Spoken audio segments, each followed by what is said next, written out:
everybody, and welcome back to the Fortress of Solitude. Today we're going to be talking about Absolute Batman issue 19, written by Scott Snyder with art by Nick Dragotta, colors by Frank Martin, and letters by Tom Napolitano.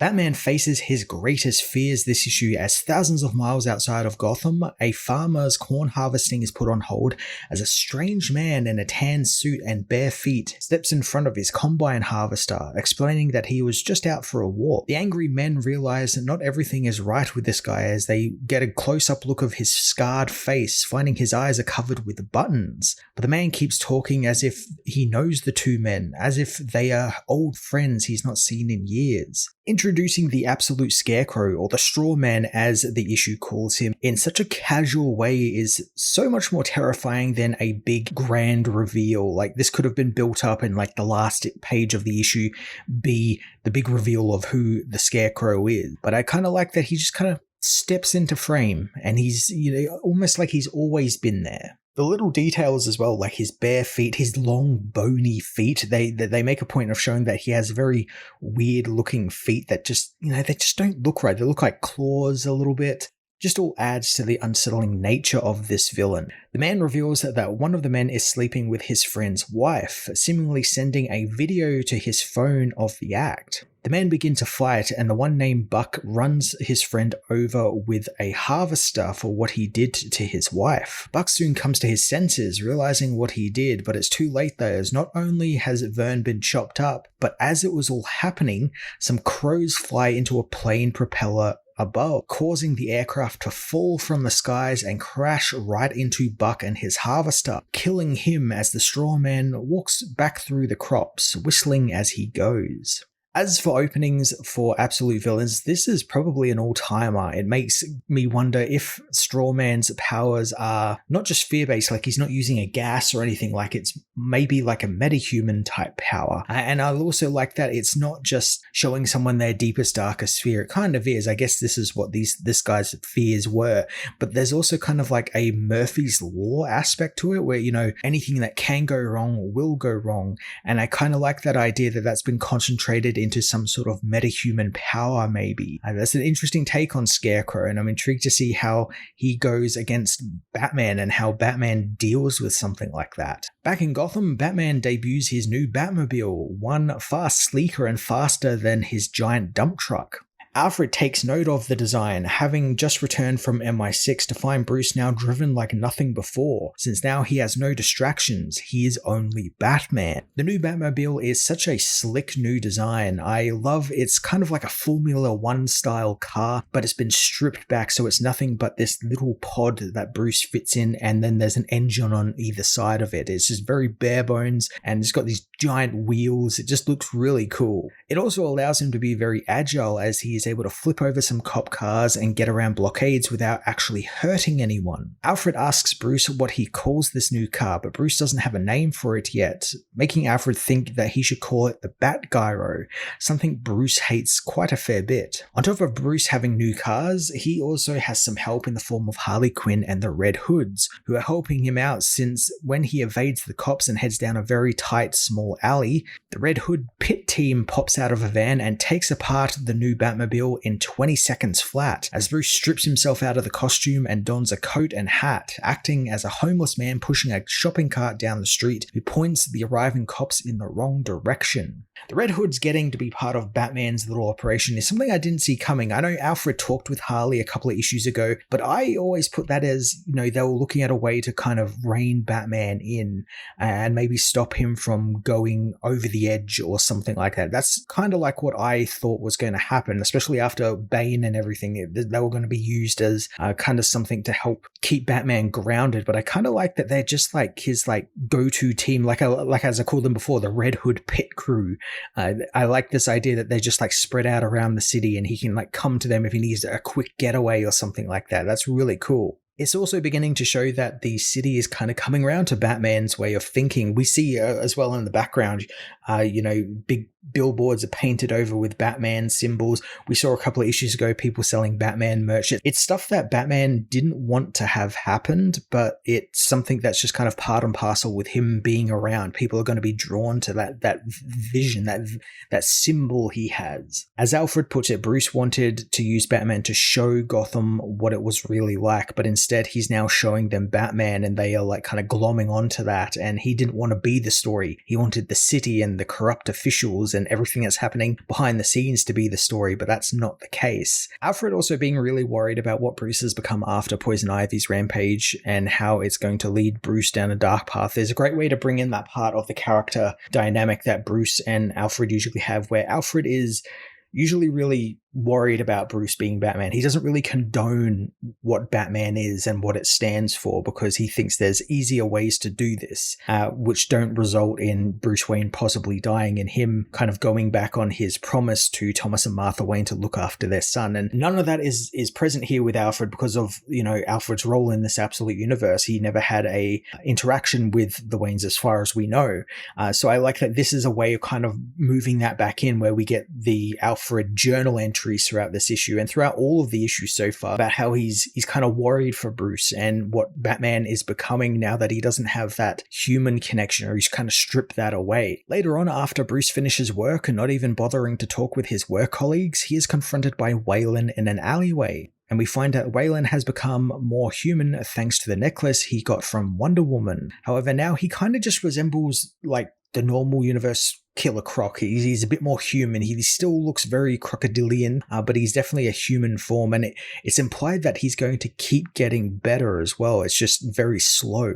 Bruce is glad to see his friend is back, and all Waylon wants to do now is know what the plan is, since they're going after the people who did this to him and the city. Bruce, of course, is all closed off from him and his other friends, telling Waylon there is no team before leaving his friend to scream after him that he brought them in on this and there is no putting the genie back in the bottle now. So I guess Bruce turning on his friends and cutting them off in that way that he did is going to drive them to go against him, maybe as a way to force his hand into letting them help. Like they see that only turning to crime or, criminal activities is how they're going to get into Bruce's circle, basically, how they're going to get to him more or less. And I could definitely see it going that way and then them eventually becoming allies or something. But I'm intrigued to see what the other villains are going to be like, because we've seen what Penguin and Two-Face start to look like. I wonder if they're going to be a bit more traditional in the sense that they're just going to be villains now. They're just done with Bruce and what he did to them, and now they're just going to fight him whenever they get the chance. But I can see Waylon trying to stick with him, especially because some of the other stuff we see in this book is the past, where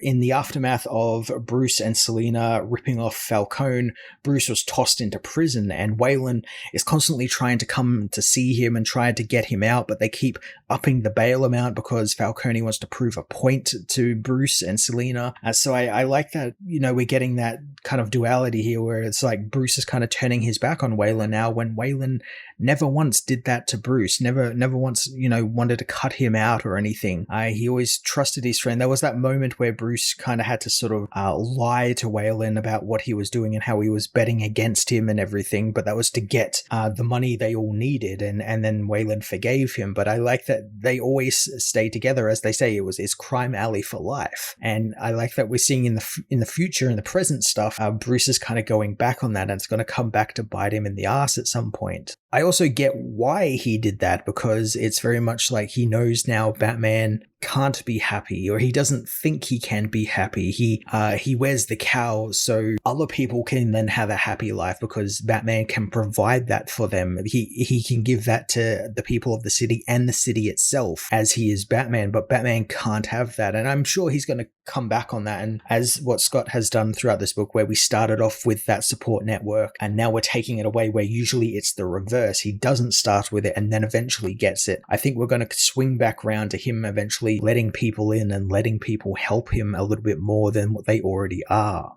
Back in the Batcave, Bruce is keeping tabs on Jack Grimm, who's suddenly now appearing all over the news channels and talk shows and all over the internet. Alfred knows this is a charm offensive, and this is all part of his plan to ease the public into what he has planned next. Along with Jack making a big spectacle out of everything, Bruce also learns of the bat signal, an untraceable program Harley rigged up so that people can send a distress beacon to Bruce's cowl when they need help. Kinda like what the Ultimates app is over in the Ultimates book over on Marvel. It's a neat idea since the actual bat signal wouldn't really work in this world, especially because he's against the cops right now. We've seen proto-bat signals getting used here and there, but I like that this is what they're actually calling the bat signal. It makes sense. It's kind of like a signal watch that Superman would usually have. Maybe we get to see an evolution because Superman technically has the signal watch over in Absolute Superman at the moment. Maybe there's some sort of cross-pollination thing going on there where,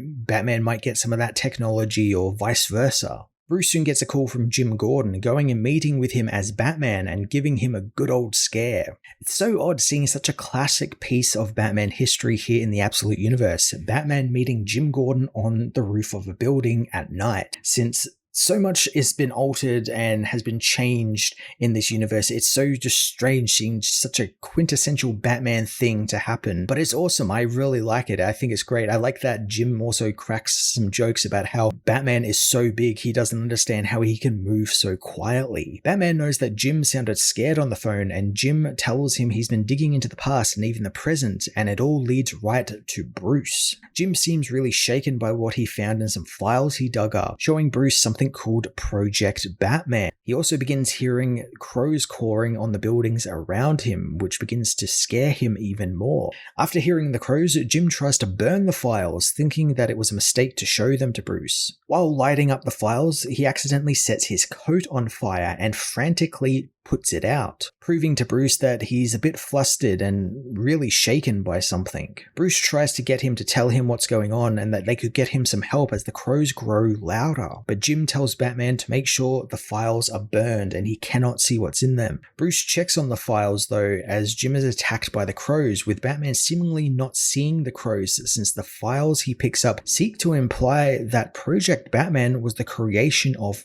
him, and what happened at the zoo all those years ago that led to him becoming Batman was intentional and planned. Now this is a fucking massive revelation. Jack Grimm orchestrated Bruce Wayne's life practically from birth to ensure that he will become the Batman. This completely reframes everything we've seen so far, since it's all some sort of sick experiment run by the Joker. He's trying to build Batman in a way that he wants him to be. It also seeks to imply that Jack needed a Batman to exist, just like how often we see Joker always needs Batman to be there and be part of his life, and they're not whole without the other. And the same can kind of also be said for Batman.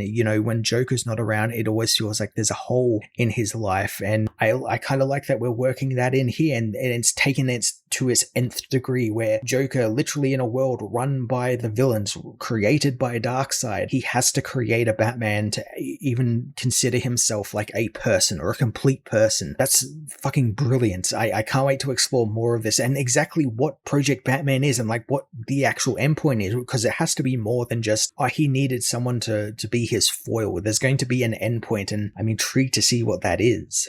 Bruce tries to get more information from Jim, but he apologizes for what Bruce is about to find out as he jumps from the building. Bruce leaps forward, his cape talon grabbing Jim's coat, and as he moves to pull Jim up, he finds in horror that Jim fell out of his coat and is now dead on the sidewalk below him. Jim being killed, I didn't see coming in the slightest. I'm sure it's got to be a straw man hallucination thanks to the crows being there. They were there at the start of the issue. They're like his like herald almost.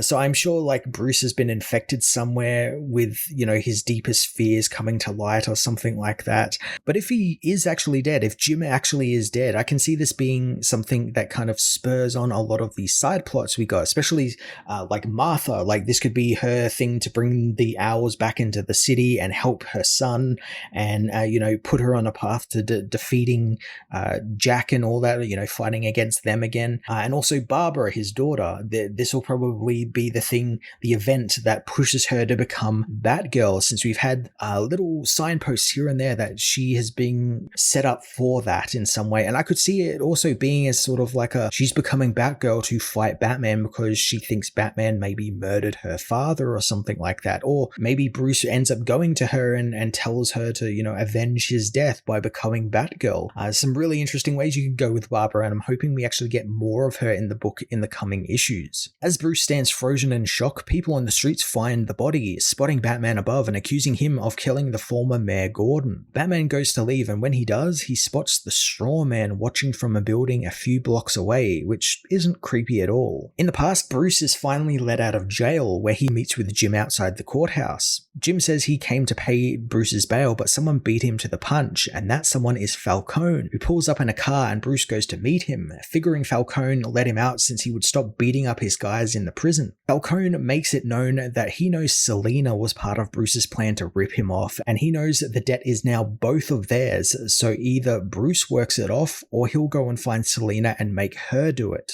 Jim tries to stop Bruce, but the young man gets into Falcone's car and drives off with him, leaving Jim alone. So I kind of wish we had gotten more of the Jim flashbacks, or just like Jim in and around Bruce's life a little bit more, since they've just been so good, especially just in this issue. Jim was trying to be a good man in Bruce's life and help this kid who lost his father. He wasn't trying to take his father's place or anything, but he was just trying to give him someone to look up to, and Bruce being forced to work for Falcone makes it look like Jim failed his role in that way, and it makes his present day storyline make that much more sense. He's constantly trying to do good by Bruce. He wants to do good by Martha as well, and in turn, he wants to let Bruce know about that sort of stuff, and he just wants to be there for Bruce, and he never got the chance to do that before he died. Or maybe he did by getting the Project Batman files to him and revealing the truth about Bruce's existence. As Barbara finds out about what happened to her father, Mayor Hill gives a special press conference that confirms Jim's murder at the hands of Batman. Hill, being a crooked man with no morals, pretends him and Jim were old friends, and Jim was really happy he won the election and what he was going to do for the city. But the meek mayor is pushed off the stage by Slade Wilson, who knows Gotham is a hard city, but its people are resilient and will face the city head on. I'm loving the little bits of Slade we got just in this one page here. You get to see kind of his routine of putting himself back together, echoing his words about, Gothamites putting themselves back together, which I guess implies maybe Slade is from Gotham in this universe. I like that we get to see more of his monster face, and he's putting on literally his nose, his ears, his mouth, his legs and arms. He's just like this broken husk of a man that has to put on an act of who he actually is, lest he scare everyone.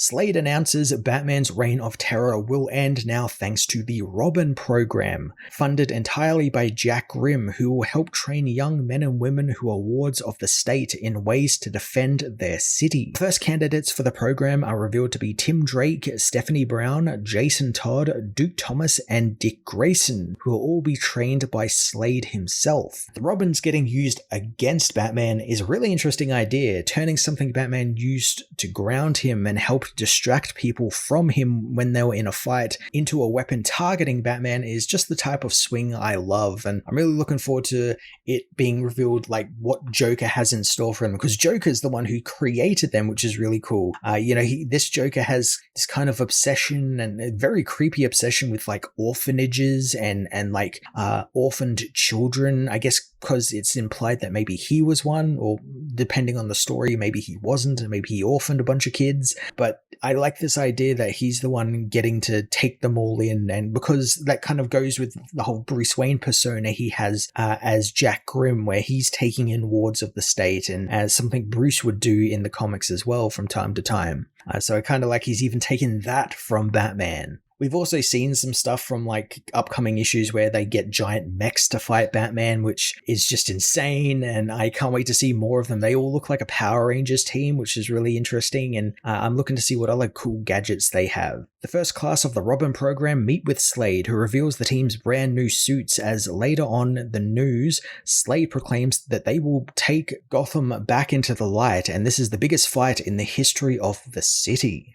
Absolute Batman issue 19 again did things I'm shocked Scott Snyder and his team were allowed to actually do in this comic, but I guess that's the point of the entire Absolute line, taking giant swings creatively and artistically, and the results are just fantastic. Everything in Absolute Batman and across all of the Absolute books that has been just different from what we usually get has just been so refreshing and fantastic, and here is no different. The introduction of the Straw Man and what he has planned for Gotham is wonderful. I love a creepy villain. I love a scary, horror-filled villain, and that's exactly what Scott is going for with the Straw Man, so I'm really looking forward to that. The stuff with the Robin program that's teased at the end is really interesting. I like this world, a world created by Darkseid where Joker seemingly has created Batman from birth because he needs him and is just taking things from Batman mythos like the Robins and using them against him is just so interesting, and I'm intrigued to see what Snyder is going to do with it in the next issue, which is the big debut of the Robins. But this issue was just brilliant. I loved everything. The tension of it was just ratcheted up really nicely, especially during Bruce's talk with Jim Gordon, and I like all of the stuff he's doing with Alfred being worried for Bruce and what Bruce has become post Poison Ivy and how he's shut himself off from everyone. It's just all compelling, interesting, creative, and most importantly, it's fun to read. I'm going to give this issue a 10 out of 10.